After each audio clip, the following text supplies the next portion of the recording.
All right, back on the Cooligans, baby. No Christian here. You see me in a box, so you know what that is. Christian is still changing diapers, which, again, I told him I'm more than happy to poop in my pants if he wants to do it here. But he refuses. What he is obviously taking care of little Mateo Aiden Polanco now. He is a dad. I think I've given him enough training on how to do that. I pooped my pants once in Dallas. We've talked about it on the show. It was a rough night. But I'm going to need an explanation. I'm sorry.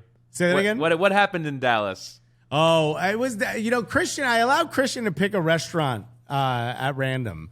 He goes, this place looks good. It was on the side of a highway, and I got the shrimp tacos. And those things do not mix. Dallas, shrimp, and highway don't mix. The voice you're hearing is one only. We call him Witty. Chris Whittingham, everybody. What's up? And I feel like if you go and get Mexican food, I feel like the inclination is always go to a hole-in-the-wall kind of place because that's where they authentically do it. But as evidenced by your story, it seems like that can also go wrong. Yeah, that's not always the best. I'll tell you that. And I know that from me thinking I had to fart at 3 a.m. That's always where it starts. By the way, Christian was seated closer to the this is when we had no money and we had to share a room. He was sleeping closer to the bathroom, so I had to run past him with let's just say my own delivery. All right, but yes, Christian is at home taking care of the baby.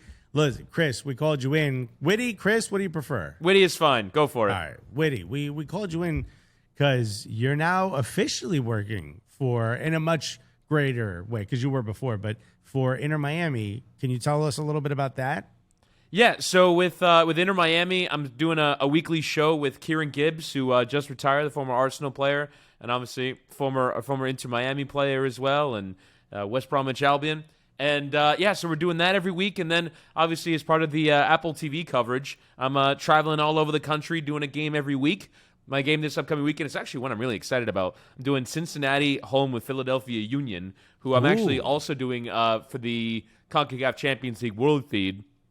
So I'll have them in their next two matches. And that's a pair of organizations that have a ton of obviously cross-promotion and cross-pollination with everything that's gone on with hiring a coach and a GM from another team. And so there's a lot of influences in Cincinnati from the Philadelphia Union organization. So, just traveling all over, working with Inter Miami, and hanging out with you guys.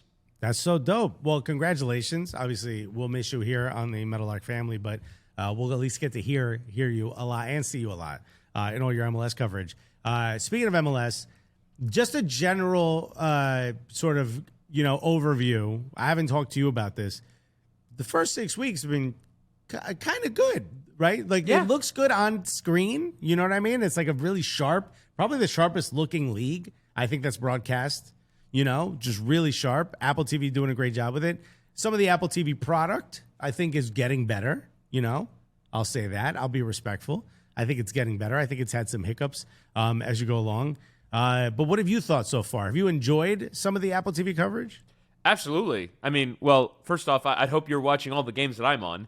But secondarily, no, it's been tremendous just from like a behind the scenes watching how it all works standpoint. There's been a lot of like people working with each other, which was something that I was kind of concerned about. I'd never really been a part of like a network's coverage, as it were. And so I was kind of expecting a lot of fiefdoms, a lot of like, hey, I know my team, but I'm not going to tell you my private information because it's my own personal advantage on the rest of the group. But no, everyone's been super collaborative and have had a lot of great experiences. In terms of the coverage itself, to me, MLS 360, I've seen some things about it. I'll be honest, I don't have a ton of time to watch it because all the games are on at the same time. The only time that I've genuinely had time to sit down and watch it was when I was in San Jose. And that's the late game. And so from 4:30 Pacific, you can start watching all the games on MLS 360. And I just love that so much as a concept that, people can have their quibbles, whatever. When you're just sort of, particularly at the end of the 7:30 games, which seems to be the most kind of voluminous window because you have, 7:30 games. The 8:30 games are just kicking off. And so it feels like there's a bit of action to go to every second. It's such a great idea. And like you said, in terms of the coverage, like, watching back highlights, it's wild when you compare this year to last year. It's so different. Like, there's some stadiums when you watch a game last year, you go, is this even being shot in HD? Like how? Yes. Like it feels like this is being shot in 2007. And it's remarkable how much clearer everything is. I remember the first day you put on your first game and you go, whoa, is this what every game is going to look Yeah. like? Is this in 4K? Is this in 8K? What is this? Remember those preseason games where I'm like, yo, my TV might be too sharp, bro. This isn't what soccer's supposed to look like. Right. You know? Right. It's supposed to be like there's a left back that's on the top left corner of the screen. And I have no idea who that is. Yeah. I think like it's got to not be easy to build that all out in such quick thing. And MLS 360, look, they got away from the butt shots, right? Like no one's staring at the screen with their backs to the camera anymore. So that's good. That's dope. But the concept, it's like, yo, we got our own red zone. And the reason I brought this up is because obviously you follow some European leagues. I've been having conversations with people in Europe, and a lot of them are like, there's talks that Premier League might shift over to an OTT like this. Look, I know they're in conversations now, or how come they get every game in the same app and they don't have to jump around? Even as much as I love NBC, it's kind of a pain to figure out, is it on Peacock? Is it on NBC? Where am I watching it? I always said they should all be on Peacock, and then you hit the button, and if you click on the game, it'll open up the other app for you, so you don't have to go hunting it down and possibly miss the first kick. So there's a lot of talks of it kind of being like the future of sports. It feels like it. Yeah, I mean, not even just in soccer. I think in other sports too, this local model where you only broadcast to a local area seems very obsolete. And I think a lot of these local channels that are dying off at the moment are kind of opening up a model to where other teams can basically steal this idea. You're 100% right. I think when you look at like the Premier League, I remember being stunned the first time I learned about the local blackout, where if you go to the UK, the 3 o'clock matches, the 3 o'clock games, you can't so watch them. stupid, right? And so I think the championship and the what they call the EFL are investigating a model where every game can be available to stream for a fee. But like it's so surprising that the inaccessibility of top leagues in the countries that they're played in. It's multiple streaming services, multiple subscriptions. Whereas, if you're an MLS fan, you got to buy one thing and you can watch everything. It's such a step forward, and the picture quality, all that stuff. I think it's absolutely setting a model that other countries are going to copy. The thing is like, where's the money? You mentioned like the NBC Premier League thing. They're still trying to get money from cable because cable money is still a real thing, and they're trying to get the streaming money, so they're trying to do both. I think every league is going to try and do both until that avenue is no longer explorable because the cable business is slowly but surely crumbling. And then, in other countries in the world, like Sky Sports still want to pay a ton of money for something. Over-the-air broadcast channels still want to pay a ton of money. But I think this model is going to end up being copied within probably 10 years in a lot of countries in the world. It also feels like the NBA. I know they split their coverage between a bunch of different channels, but if there was just an NBA app, that would be huge in Europe. Like, and that's the thing about this. Like, I remember being in a bar running to a pub in London, be like, oh, I want to catch that match. And they're like, no, it's not on TV anywhere. And it's like, so I got to go to Manchester to watch this game?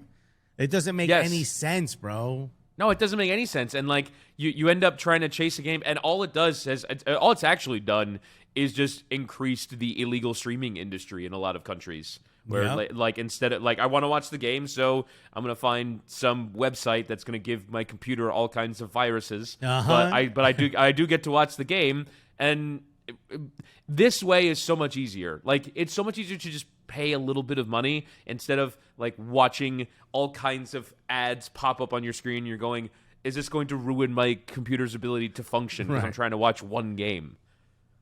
Bro, I mean, look, Premier League could probably collect $50 from every fan. That would be an insane amount of money coming in versus, kind of doing spotted. But then again, I mean, they're getting billions from NBC, so maybe I don't know what the hell I'm talking about. Right. Because also these networks are also paying on what the potential is, Yeah. That we could grow the sport. Like, fam, you get me. I'm not helping you grow. Like, you got me. Now you need to go find somebody else. You got to do the promotion on your own. But, I mean, that's what MLS is doing with Apple, right? I mean, it's the second biggest company in the world, and it's only because the first biggest company in the world is oil company owned by the Saudis. Right. Like this is essentially the biggest company in the world. And so, like, you would hope that with the infrastructure and 10 years that they'll be able to grow this thing into an even bigger enterprise. Yeah, it feels like it too. I mean, it's a big commitment financially, so I'm sure it'll just keep going. obviously you're a big MLS a viewer at this point, fan probably still.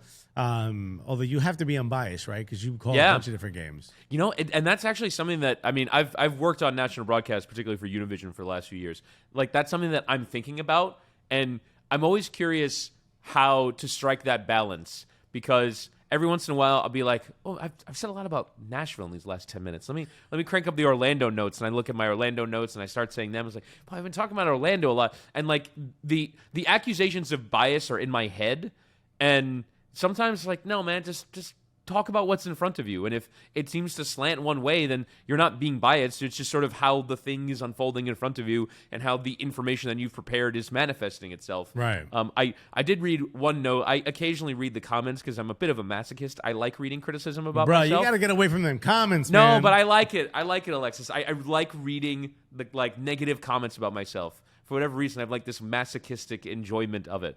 So there's one guy that was like, God, the commentator would not shut up about Hani Mukhtar the entire time. I'm like, guys, he's the MVP of the league. Right. If I can't talk up the MVP of the league, what are we doing here?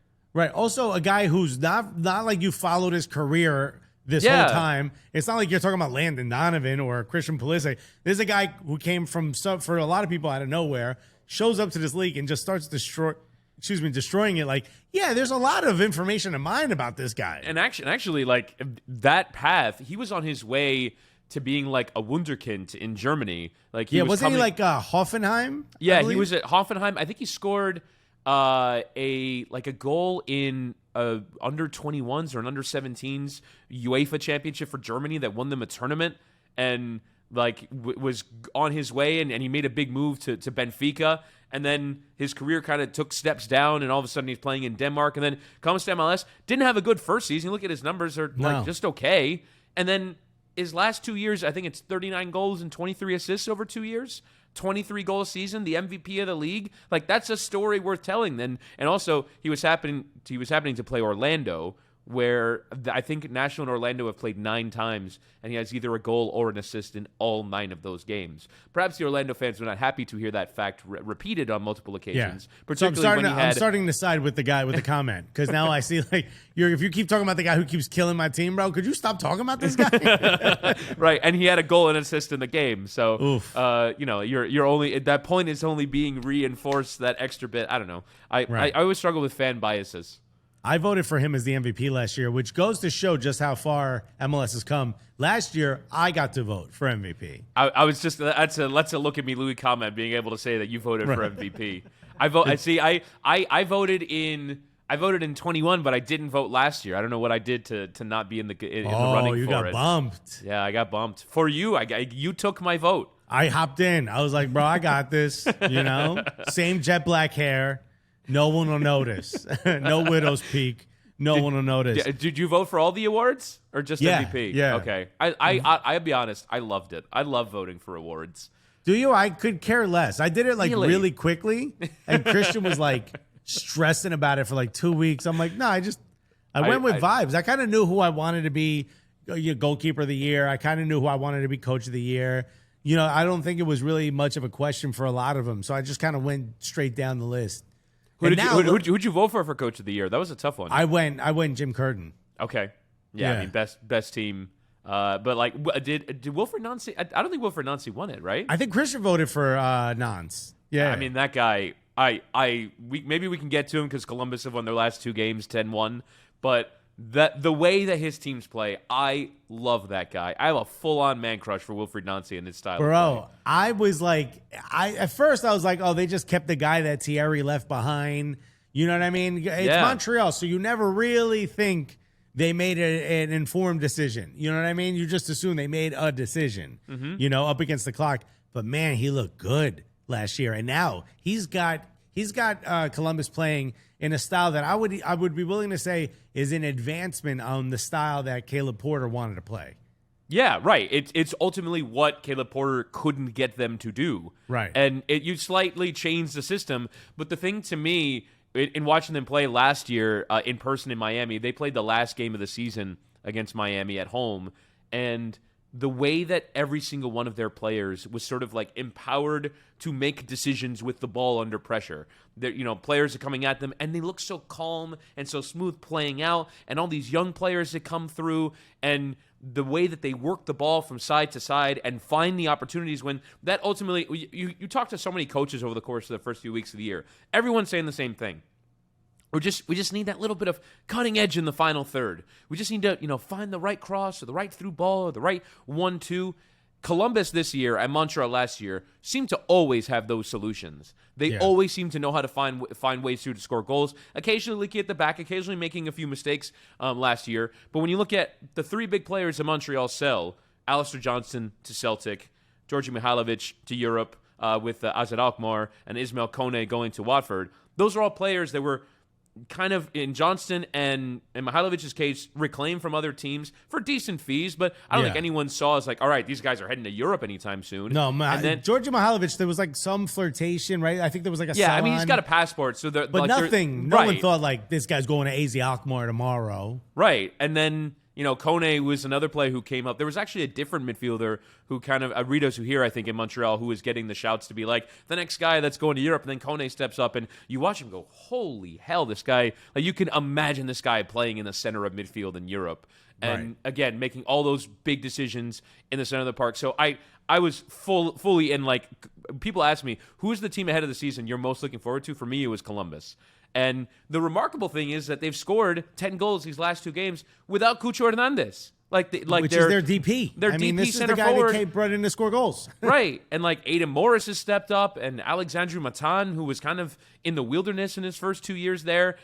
It's bizarre how much he's able to get out of a squad of players. Zella Rayan had a lovely backheel flick for the first goal for Aidan Morris, who I think is another player that I think could certainly be getting shouts for Europe soon because of his prowess as a young player. I love Columbus Crew. Full-on man crush on Wilfried Nancy. Yeah, I will pause a little bit just because it was against RSL. And St. Louis put four past them, and now so does Columbus. And also shorthanded Atlanta too. No Almada. Yeah. They did body Atlanta, but there was no Miles Robinson and no Thiago Almada. But you start to wonder. I mean, you scored 10 goals in 2 games, right? Okay, you're doing pretty good. Yeah. I'm paying attention. But is it just that those two teams sucked? And RSL don't really fill me with a lot of confidence right now. Yeah, Real Salt Lake. They've done so well in the margins these last few years to at least get into the playoffs that you just sort of rely upon them to do it again.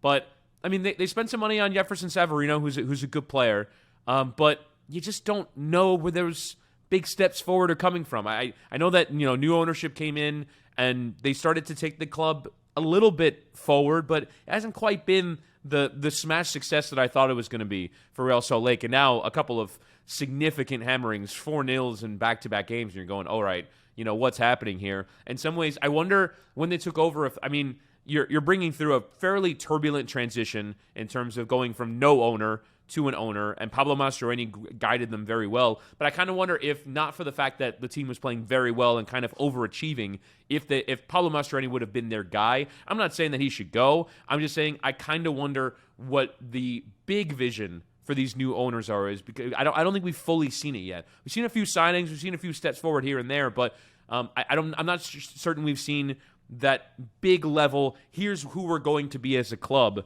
just yet. Yeah, it's also one of those clubs that, like, we sometimes forget they're there. I'm not gonna lie to you. You know what I mean? Like, they don't really do much. They do show up when it comes time for the playoffs. But you got to get in there first. Seattle's the same way. Seattle's one of those teams that, like, they're going to show up, but they're going to get hot at some point of the season, and you kind of trust them to win. Or even, like, sometimes it just comes down to, like, what's your thing? Like, we all know what Red Bull's thing is. Like, you just know, you turn on a Red Bull's game, how it's going to play. It might not be to your liking, but you know what it's going to be. Mm-hmm. You turn on even a Portland game. I know, like, I've seen so many games go back and forth, like transition, like it's just pure transitional play, just kind of vibes only kind of game in the Pacific Northwest. Like, you just sort of know when you turn on certain teams, here's who they are. I'm not sure I've ever gotten that off of Real Salt Lake, except for very early under Jason Kreis when they were, doing well in Champions League. Right. Like that, you knew who they were. Ever since then, they've just kind of been a team that, and even like for example, like they have plenty of promise to bring through young players.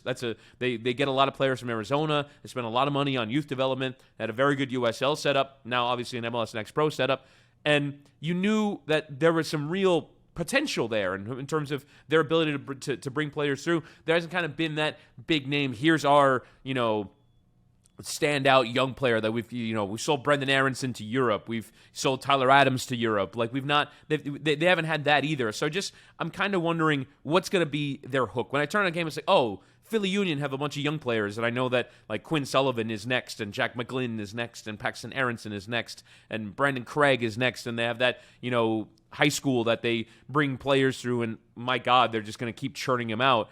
I don't know what that is for RSL just yet. No, I think their biggest sale was Rusnak. Yeah. Which is, it's not a good thing if they're still in the league, bro. You know what I mean? You got to sell them out of the league. And, when you think about MLS being a selling league, you start to think of teams like Philadelphia that are doing an incredible job. They're like a football factory at this point. You think of some of the, even teams like, you mentioned before, Montreal found a way to even be New England found a way. New England, of all teams, bro. I mean, these teams are really finding ways to become a part of that wholesaling league. RSL's just been sitting there, bro. They're just getting spanked. They're what place are they in?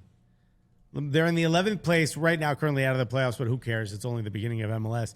But they gotta change some stuff around. Sitting below them, though, LA Galaxy. Yeah.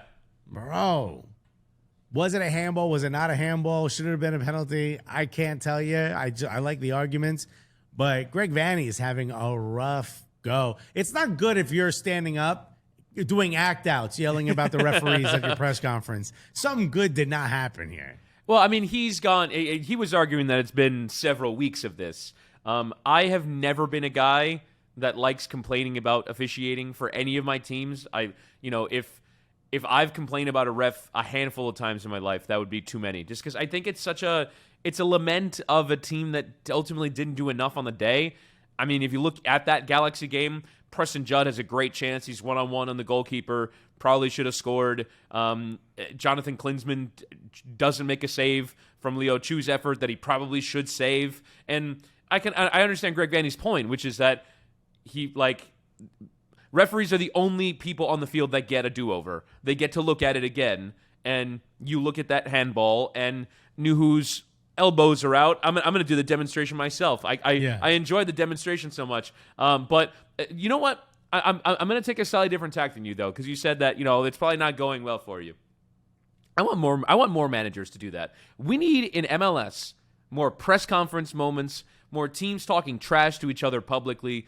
I need more. You want that juicy TMZ stuff, juicy storyline. It's not little TMZ, World Star, but what? No, I don't want World Star. I want it to be like the Premier League. There's always like some big press, like Antonio Conte's press conference. Something like that happens all the time in the Premier League, in big European leagues. It's so high pressure. It's so high stakes. These people lose their minds, and I kind of like that kind of storyline. So whoever the Galaxy play next, I don't know what their next game is, but I feel it's like against the Houston Dynamo, right, away from home, and I just sort of feel like that's going to be something that's going to be a major talking point. It's going to be like, well, Greg Vanney in the media said something about whatever. I hope that sort of thing is encouraged. Every once in a while you see some trash talk, and then a player like David Ochoa, who's now playing in Mexico, is someone who came into the league, was trash talking straight away, and then the kind of rest of the league kind of clamps down and kind of shrinks that culture a little bit.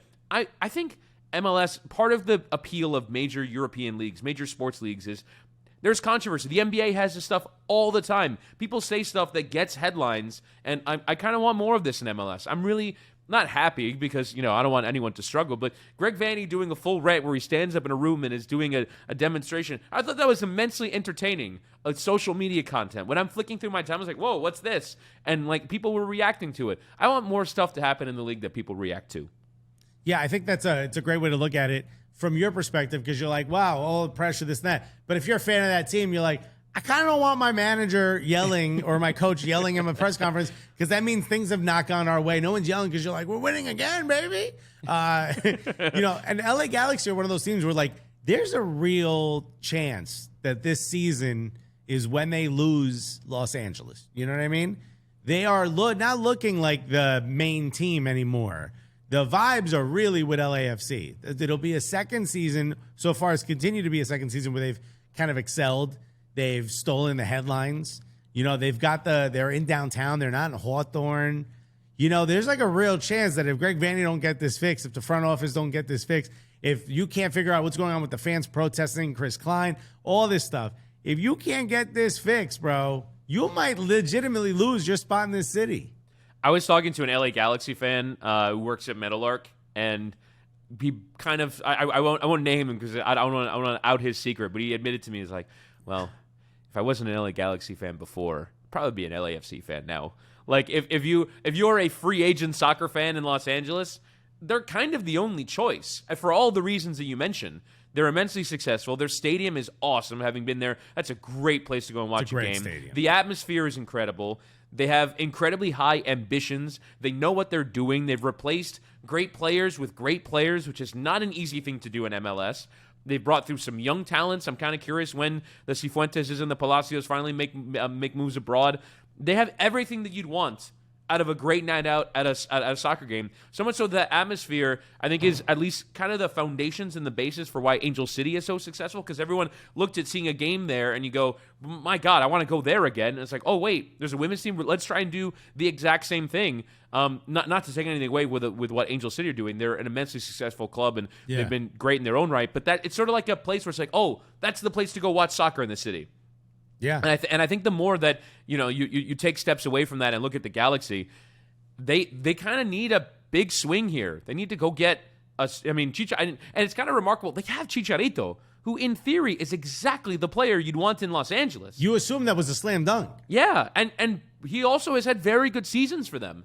But you need to have good seasons in the midst of competing at the highest level for the highest honors, and all the organizational failure that they've had in these last 10 years, really, since Bruce Arena left, they have not been able to put in place a model of talent identification for one. They brought in a lot of players that have not worked out. Douglas Costa being the latest, who has just not been a good signing for LA Galaxy. He's a DP player. In theory, has that kind of European profile that should attract that big star attention. He hasn't.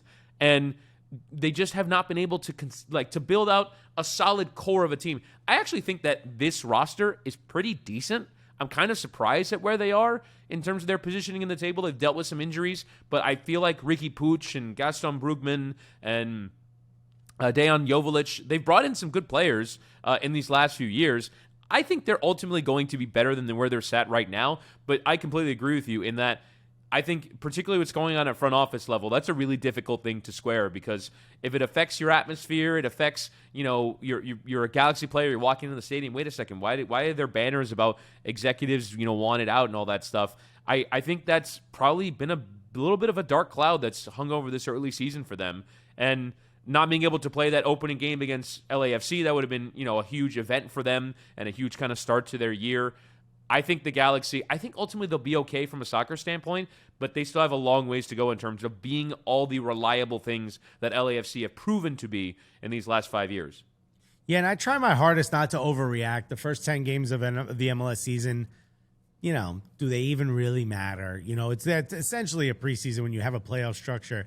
But when you look at a team like LA Galaxy, especially a player you mentioned, Ricky Puig, who I said, bro, this guy for an entire season, this team is, finally we get to see what he's like with the preseason, this and that. This has been a rough beginning, and it's starting to make me think that maybe Greg Vanney isn't that guy. And if you bring someone else in, which it feels a little too early to say so, but if they had a different coach, maybe there's a possibility this unit works a little bit better and a little bit more harmony. That's possible. I mean, I think Vanney has done enough in his MLS career to sort of merit, okay, he knows what he's doing. And Puig, when he came in last year, I thought was incredibly effective. That's the surprising thing, is that he was really effective last year when he came into the league. That was actually, I did a game, they were away at Nashville, and I was sort of drawn to him. I'm sort of meant to follow the ball and follow what's going on. That's my job. But I just kept watching Ricky Puig and what he was doing. He was that entertaining. And I almost wonder if maybe because of their struggles and because of what's happened, that I think that he might be taking on almost a little bit too much, and that I've read that like he's carried the ball more than anybody else in the league. I know that's part of his skill set, but it hasn't always been good. with You kind of want him purpose. to, though, no? Right? Like if you're the maestro, but also hasn't been really with purpose. It's not like he's driven them forward. And Right. I don't know if I want him carrying the ball as much as I want him playing those beautiful passes that he can hit. And so right. I wonder if he's sort of taken on like this whole thing runs through me almost a little bit too much, and it's gone to his head in terms of like, no, just do what you do.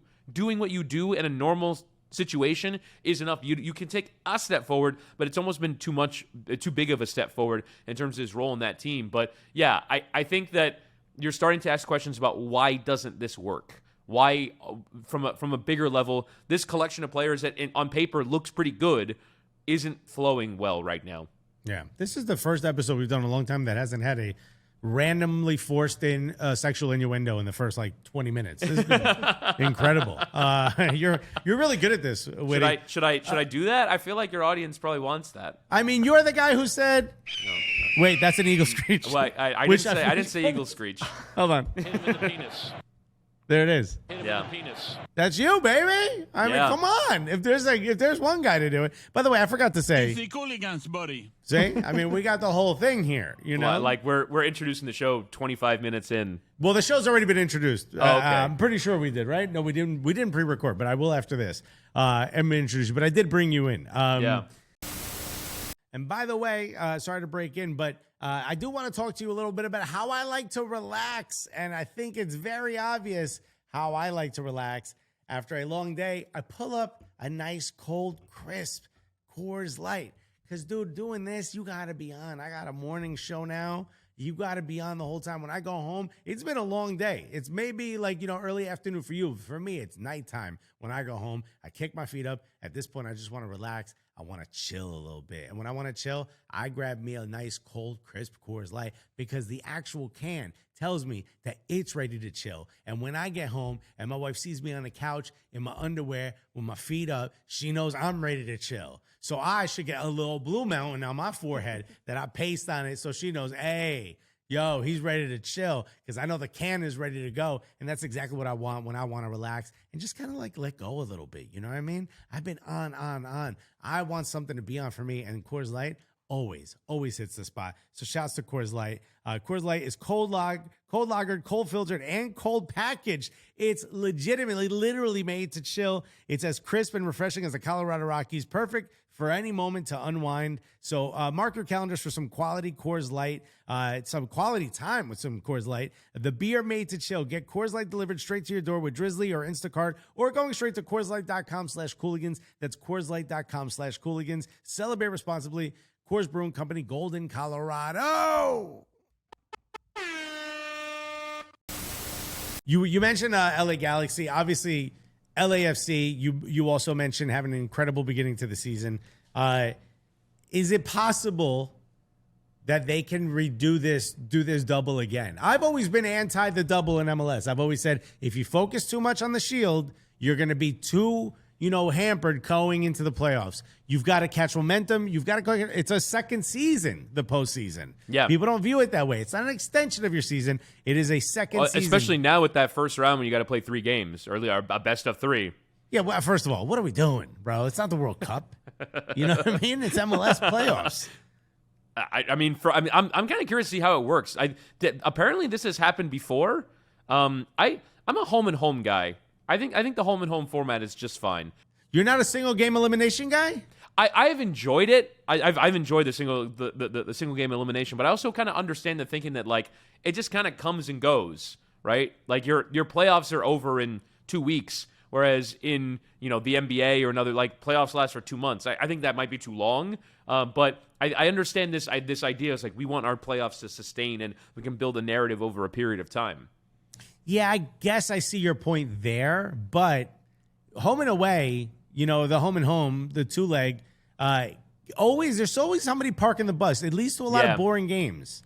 Right, and like even with the away goals, even with the away goals rule, it can like And people thought that like going away from the away goals rule would like open up the Champions League, and it hasn't really. You still watch some of those first legs in that round of 16. It's like, oh, they're just trying to, because like for them, even if you don't get an away goal, at the very least you're going back home and you're more likely to win that game, and the second leg is on your turf. So I understand that, and maybe the 3-game series where it goes to a penalty shootout too, no one's gonna be playing for a draw, but maybe the chance, hey, if we just do the lottery of going to a penalty shootout, and that's how we can get through. If you're the lower seed, it's like, well, this might be our only way to get through is we win 2 penalty shootouts, and so we're going to hold out for a 0-0. There's almost kind of no way to prevent teams parking the bus. If as long as that is a tactic that is available, there are going to be teams that will do it almost no matter the playoff format.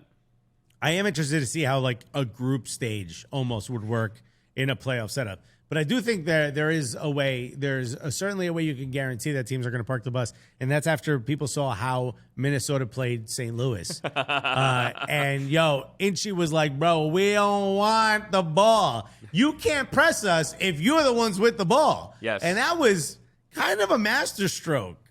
Yeah, it's a tribute to English pragmatism. Yes, is what I was like. You know what? Brexit ball worked. Yeah, and it's funny. You know what? My genuine theory on that is the first 5 teams that played St. Louis. You do the tactics and you look at St. Louis's system and you go, yeah, we know they're going to press us. We know they're going to play this system and all that. But I think you still look at it on the schedule as it's an expansion team. That's 3 points. And I think the first 5 teams all made that mistake and were like, well, it's an expansion team. They're not better than us. And then Adrian Heath is the first manager to respect them and respect what they do. And it's like, yeah, you know what? Maybe in a kind of, if you frame it this way, that we're going against an expansion team and we're going to play against the ball. We're going to have as little of it as possible. You go, that's kind of embarrassing. Like, you're a team that's been in the league for a long time. You shouldn't have to do that against an expansion team. But that's only kind of like the pretense. The pretense, it's not really important or relevant in this case. In Adrian Heath's case, it's like, how do I win the game? And against these pressing teams, especially because he's about to get fired, he's like, bro, I need them points, man. Right, I need a win. Like I don't have my number 10 that's created so much in these last few years. They actually have gotten off to a really good start without Emmanuel Reynoso. Their results have been good this year, but it's sort of like, and I think Gary Smith in Nashville is the same way. I saw a stat, and I've had Nashville a lot this season, so they're on the mind.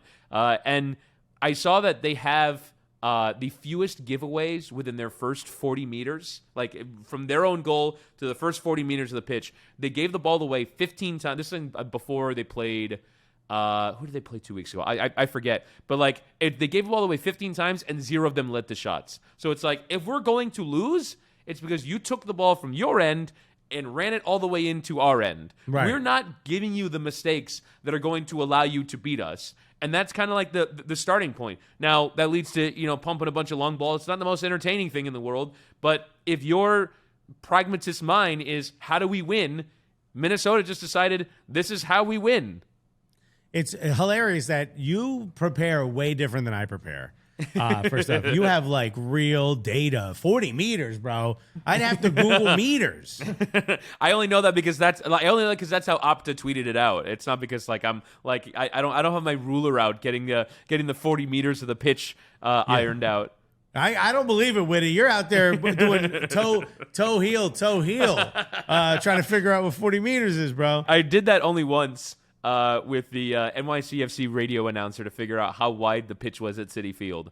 We actually did. It's the same as White Hart Lane was. So I don't know, man. And the funny thing was we did the walk. It's like, see, it's regulation, and then you watch it on TV. It's like it can't be.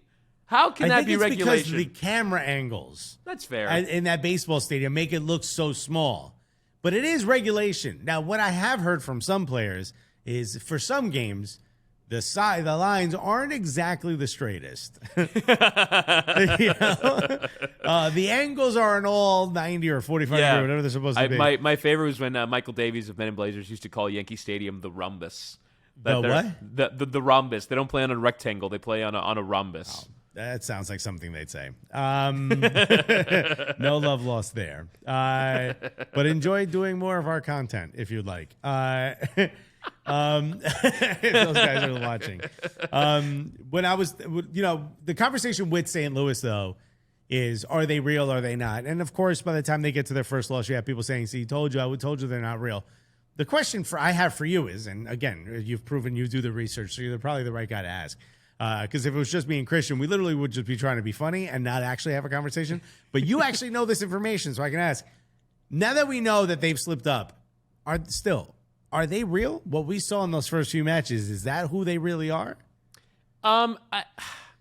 It's just so hard to know. Like, again, if every team for the rest of the year comes up against them and is like, we understand who this opposition are, I think they'll kind of be like New York Red Bulls are.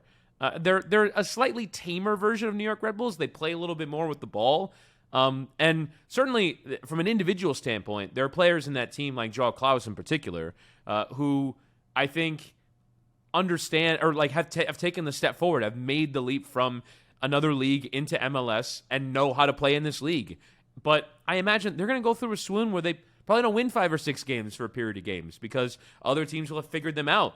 They kind of have caught everybody flat-footed because expansion teams, quite a few of them have been very easy to play against. They don't have a very defined style of play, whereas these guys, because they had a whole another year to prepare because of COVID, because from the top down they built to an identity, they kind of knew who they were going to be. But is every coach going to be as pragmatic going against them? Because if they aren't, then they're gonna pick some teams off. They're going to beat some teams that maybe you don't expect to. But to me, the thing with like Red Bull ball is I think New York Red Bulls themselves are kind of experiencing this season. Yeah, there are moments where they can dominate games, but you kind of know the model now. It's you knock it over them and then dare them to beat you, and they take too many risks in terms of how they play forward passes, and so they're just knocking the ball into space. The games aren't really that entertaining because there's not a ton of chances created, and I think teams now in MLS know how to play against teams that press that hard and that intensely, and you just kind of have to follow a model. It might not be pretty, but at the very least, you're not going to be on the wrong end of a 4-0 hammering like RSL were.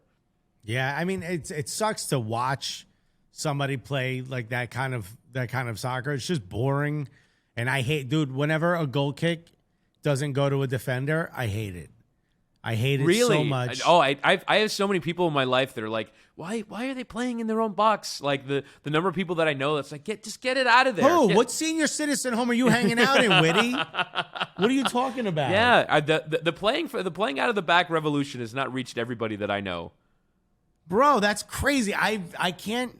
Even when I was younger, I would watch like Staples, what Brad Friedel or someone in like the Premier League. I'm like, bro, we're so smart everywhere else, and this is just a chance. Right? And let's hope we get it. That makes no sense. No, I'm totally with you. Like, you have to not only be in position to win the initial ball, which you in theory the goalkeeper can hit it 60 yards into one place, but that doesn't always happen. So you got to run and get there, and then you have to be in the right shape to win the second ball, because you're very often not taking it down with your feet. You're heading it somewhere, and somebody else has got to be there to receive it. I'm 100%. I'm the complete opposite. For me, teams that play out of the back and play short are doing it right. Now, you can see where it goes wrong on a few occasions, and I think that ultimately remains the criticism. When it goes wrong, it looks so bad, but nobody ever talks about when you launch it and then 8 passes later it's in the back of your net.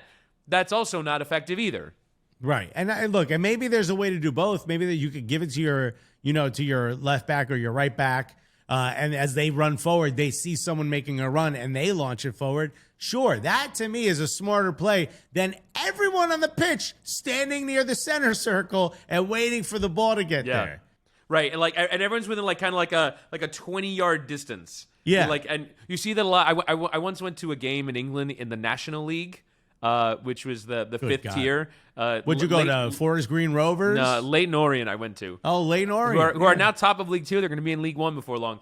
And literally the game, whenever a goal kick was taken, everyone was bunched up within 15 yards of each other. And beyond that, they also don't believe in playing with width at that level either. So everyone's kind of compact into this tiny rectangle where 20 humans are trying to win the same ball. And it makes no sense. No, it's terrible.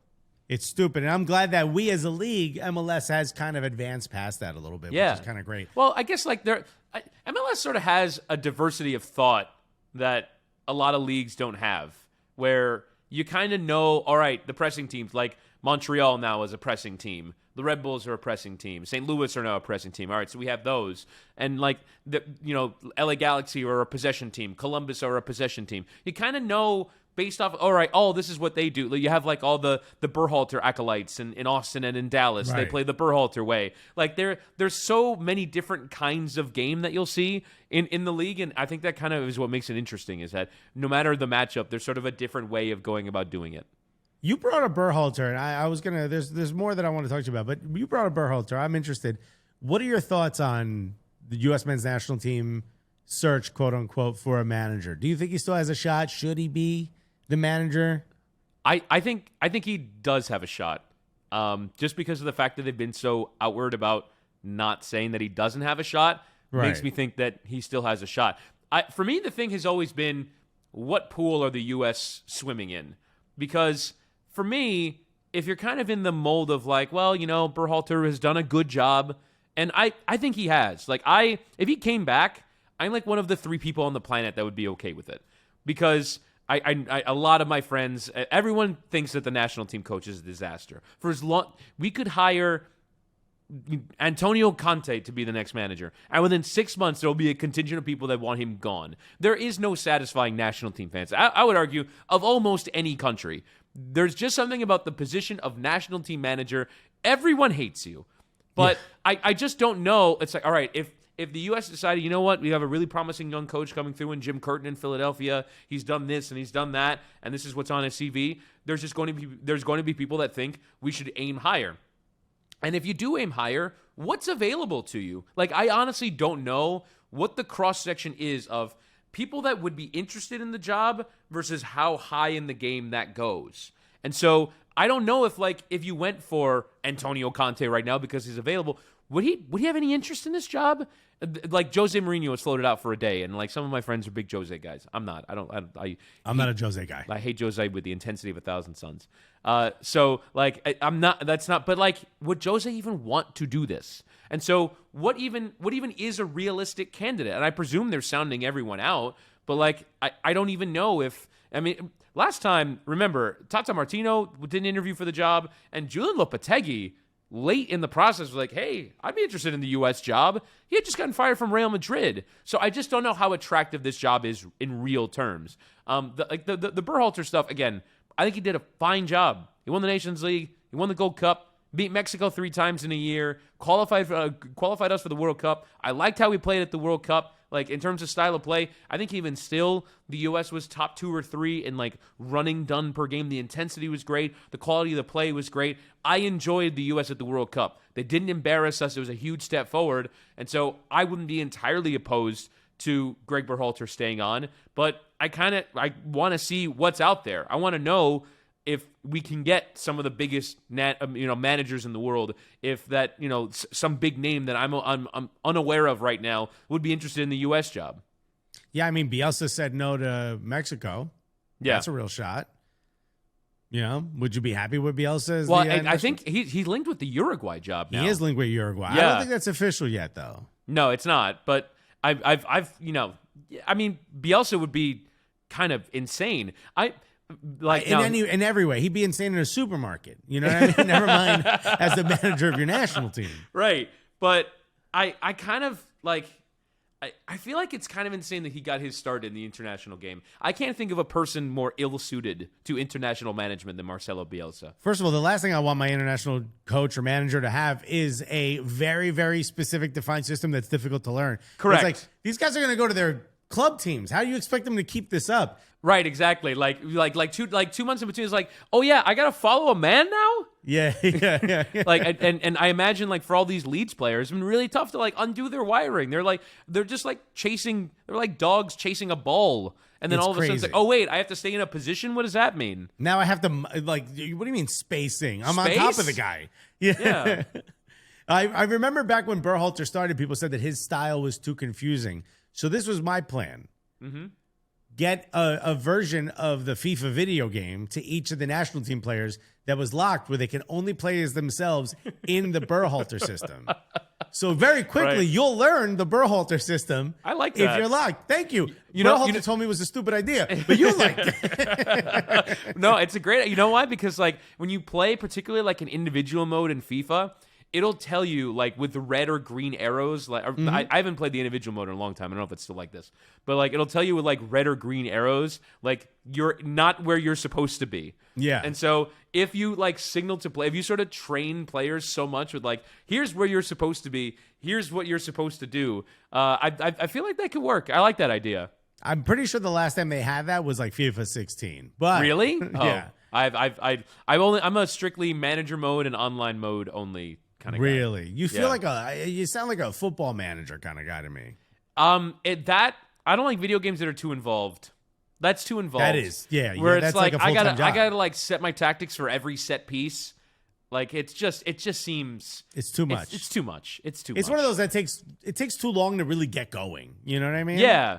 Well, and the other thing, like when I'm playing FIFA, and when I'm playing any video, I like simplicity in my video games. So like Right. I enjoy like, all right, like, you know, my brother's a big football manager guy, so he make fun of me like, oh, the transfers aren't realistic in FIFA. I'm like, yeah, I don't care. I have 260 million. I'm Real Madrid, and I want to buy, you know, Lionel Messi from Barcelona. And yeah, it's not realistic that Barcelona would sell me Lionel Messi, but I want him on my team, and I'm Right. going to pay 200 million, and I don't care that wouldn't happen in real life. I just want to do it. Can I do it?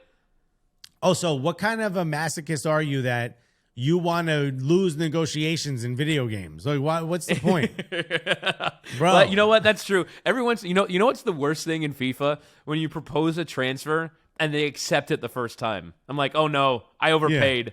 I overpaid. Can I reject the transfer now? Can we start over? Can I unplug the system? If I shut this down, will this kick back up? did this save this already? Yeah. No, it's like, whew, oh, I overshot that one. I know it's early in the season, but do you have, obviously, I mean, my first thought is Joseph Martinez. Who's your biggest underperformer so far in MLS this season? Underperformer. That's a really good question. I'm just I'm looking towards like the bottom of the league table for both teams.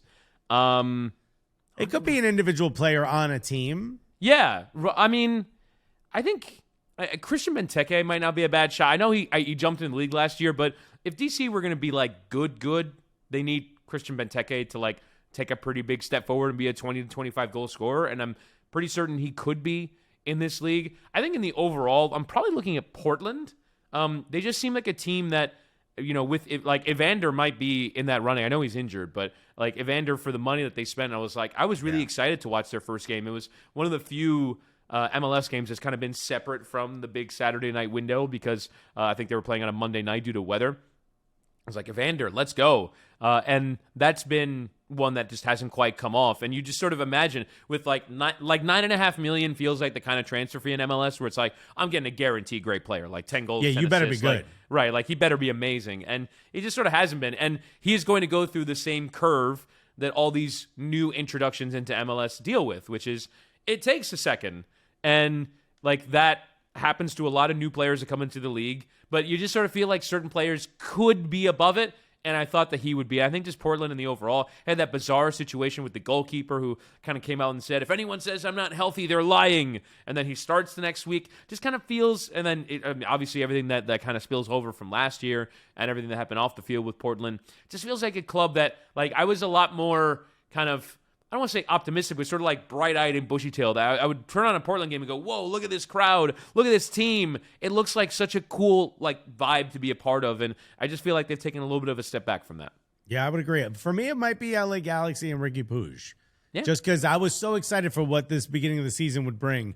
And I thought the same guy we saw for a little bit of last season would show up, and they just haven't. And I really do think they're really a danger of losing out. Overperformer or, overachiever. I mean, obviously, as a team, you start with St. Louis. Yeah. That's an obvious one. And I think, again, they spend a ton of money. It's not that surprising. But Denny Bouanga, compared to how he started his life in LAFC, again, great in the playoffs last year. It's not a surprise that he's kicked on. But last year, he got a bunch of chances, didn't finish any of them. Excuse me. And like, you just sort of think that it would be a step forward, but LAFC always seem to find prolific goal scoring from somewhere where you just sort of know that by the end of the year, they're going to be on 60, 65, 70 goals at the end of the year. It's like, well, where did that come from? And Denny Bouanga is the reason why. He's an MVP candidate, and it's no surprise. I think Jordan Morris definitely deserves a That's shout who I was here. going to pick. Yeah. Jordan Morris is a shock. Dude, what a number 9. Right. Well, that's an interesting thing now because they brought Raul Rui Diaz off the bench because he was coming back from international duty. But I kind of, if I'm Jordan Morris, remember when he was at Stanford, he was a center forward. And they moved him to be a wide player because that also somewhat suited his skill set. I kind of wonder if all along he was a center forward. You watch not just that he scored 4 goals against Sporting Kansas City, but the manner in which he scored them, the runs, the curving one way, bending the other. He looked like he was at home. He looked like he was natural, an instinctual number 9. And I kind of wonder if he's been a number 9 this whole time, but Seattle have always had good strikers, and so you wanted to find a different role for Jordan Morris, and he's succeeded as a wide player. But I kind of wonder if deep down that instinctual wiring as a center forward is there. I don't know if we're going to get to see it. I wonder if pressure will be on Raul Rui Diaz at any point where it's like, hey, if you don't start putting goals away, then Jordan Morris is going to take your job. I mean, that would be kind of shocking given Rui Diaz's pedigree, not only in helping them win the Champions League, but just sort of in general. He's a great player. But Jordan Morris, the way that he sort of bends his runs and finishes goals, he had several tap-ins in the 2 games against the Galaxy and against Sporting, and you sort of wonder if that's who he is as a player. Dude, he might get a shot at playing the number 9 for the men's national team again. Being back. I mean, I think it's far-fetched. I feel like, we talked earlier about Berhalter being unpopular. Like, Jordan Morris, not exactly the most popular guy with the U.S. fan base. No, not at all. And, if all of a sudden it's like, hey, guys, here's our idea. We've been hyping up Pepe and Pifuk and Balogun. Going for Balogun now, and Daryl Dike, and all these center forwards. And at the end of all that, we found the answer. It's Jordan Morris. Right, yeah. I don't feel like fans will take too kindly, although I feel like fans have been way too harsh Yeah, on they've Jordan been super Morris. hard. But the only thing worse that they could do is then bring back Michael Bradley. You know what I Right. mean? Yeah. No. People After all this, we've turned to Josie Altidore. yeah. Please, no. Although, hey, I'm a fan, Josie. I am too, by the way. I think the U.S. the U.S. fan base is sort of wants us to be Brazil, and I get it, but there's steps to being Brazil. You gotta walk before you can run in being Brazil, and I understand it, but have some reasonable level of expectation. Understand these players do offer enormous traits that if you watch them week in, week out for their clubs, you could understand. Jordan Morris is not a 0 of a player. That's ridiculously harsh. There's people that just not good enough. Yeah, And I get whatever. I understand. I understand that he is not Cristiano Ronaldo. Gotcha. Right. But that doesn't mean that he's useless. Right. I think ever since he turned down the Werder Bremen thing, it's been Yeah. really tough for him to win over the American fans ever since then. And we were harsh on him here, on this show, because you're like, come on, somebody wants an American player. Yeah. You got to go. Well, at that time, it was sort of anyone Yeah. who can go, you have to go because, Yeah. you there's a possibility you're carrying the flag for the entire nation in Europe. That's exactly what it was. Right. That's exactly what it was. Yeah. You're an ambassador now. You're a Yes. diplomat. Get your ass out there. But it's a lot to place upon somebody, isn't it? What? No? These are athletes. But if Jordan Morris, I want to make $1.5 million playing in my hometown, can you really fault him? Yes. Yes. I mean, I get it. Yeah. And I've spoken to him about it, and he was like, hey, my decision was my decision, and it's probably what worked best for him. And you'd hate to see someone stretch themselves to go do something that they don't eventually want, that really wasn't in there. But then, you start to get if it's because, he and again, I'm not saying this, but people were saying it's because he lived a comfortable life, that he doesn't have to go do that. And players in other countries have to go do that. There was just so much that got brought up that he has become the bottleneck of that funnel of all the shit that people thought Americans couldn't do in Europe. Yeah. It all got placed on him. And now when you're seeing him, that's why he's my overachiever, is you just see this guy vibing and thriving in this position that we all forgot he could play. And Yeah. you're like, damn, where we, of course, cardamom doesn't work in Italian food, but we should have been having Indian food this entire time, Yeah. As a wide player, he's been good. He's been a really good MLS player as a wide player. he's been clearly a national team level, not quite starter, but replacement player, bench player, as a wide player. But maybe his potential is where Jurgen Klinsmann started him as a player from Stanford all those years ago as a center forward. I think, if I remember correctly, he played on a terrible laid over turf pitch in the Alamo Dome in San Antonio and might have scored a goal. I forget against who, playing as a center forward for the U.S. So maybe all along he was just playing in the wrong position, and another team besides Werder Bremen would have come in for him. Right. I still forget Jurgen Klinsmann brought in all these guys that weren't MLS guys. Like, he brought in him, Ibarra, Miguel Ibarra. Yes, Christian when he was still in the Ramirez. NASL. Yeah, NASL days. And we were like, wait, is there talent outside of MLS? This kid's from college. He's looking good. These guys are from NASL. Yeah. Yeah, wild times. Dude, Chris, thank you so much for taking the time spending with us. Look, you mentioned a little bit up top, but remind people where they could follow you. Some of the fans, they probably want to keep touching base with you. Where would people go?